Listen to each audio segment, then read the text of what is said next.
1940, March 8th, in Galva, Illinois. Well, of course, in the 50s, I was aged 10 through 19, but it seemed like a very calm time in our century. The war was over, and we were settling in for life on the farm. I think the schools of the 50s were quite a bit stricter than the ones that we have now. It's hard for me to judge the whole country, though, because I haven't taught everywhere. But just overall, I think students tended to be more serious back in those earlier years. Favorite pastime? I suppose that would have been just mostly hanging out with friends, and I was involved in a lot of school activities. I didn't have a lot of pastimes. I was involved in the student council and the chorus, and I was on a baseball team. What else? Well involved in a lot of church activities at that time too. Well, of course, I followed baseball more closely than other sports, but really, overall, sports in general, they were interesting to me. I like the idea of competition and the lessons that students learned from participating. Oh, rock and roll, no question. That was the big time, big decade for rock and roll. I guess not really one favorite, but some of my favorites would have been the Everly Brothers, and there was a singer named Bobby Vinton that I liked a lot, and some of the groups too. There were the Four Lads and the Supremes. It was black and white. Yes, this was before color TV, and we didn't have very many choices back then.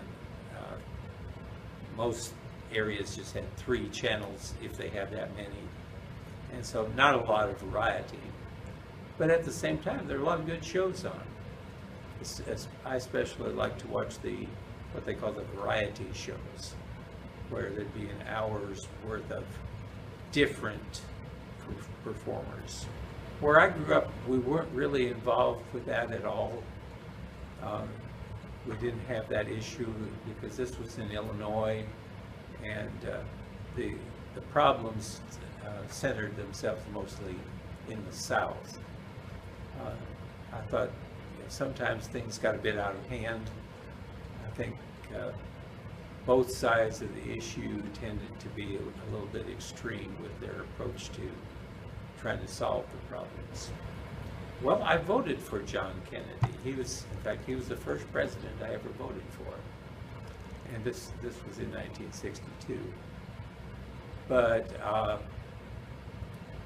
thought, and I still think that, he meant well with those things that he did, but I think that some of the things his administration did were a bit extreme.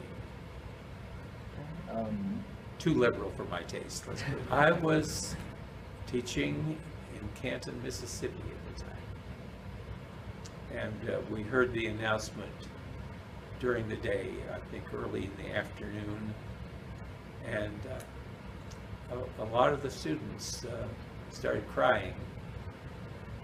And it made me feel very sad for a country to think that a president could be assassinated. And I knew that it would cause a lot more problems for the country. Yeah. Well, that was, not such a big deal for those of us who were kind of isolated from the situation. I was still in Illinois at that time, and of course I was rather fearful, as most people were. We didn't want the Cubans or the Russians who were arming them to be sending rockets into our country.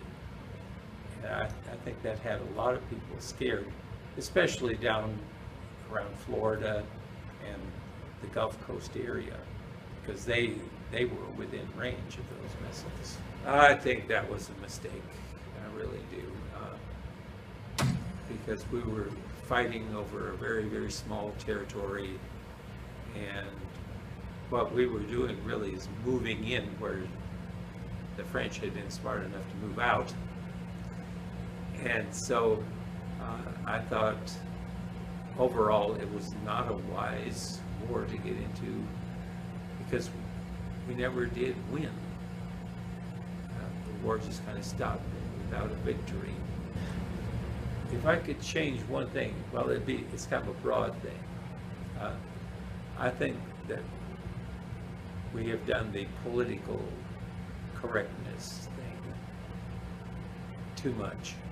We're too concerned about what one person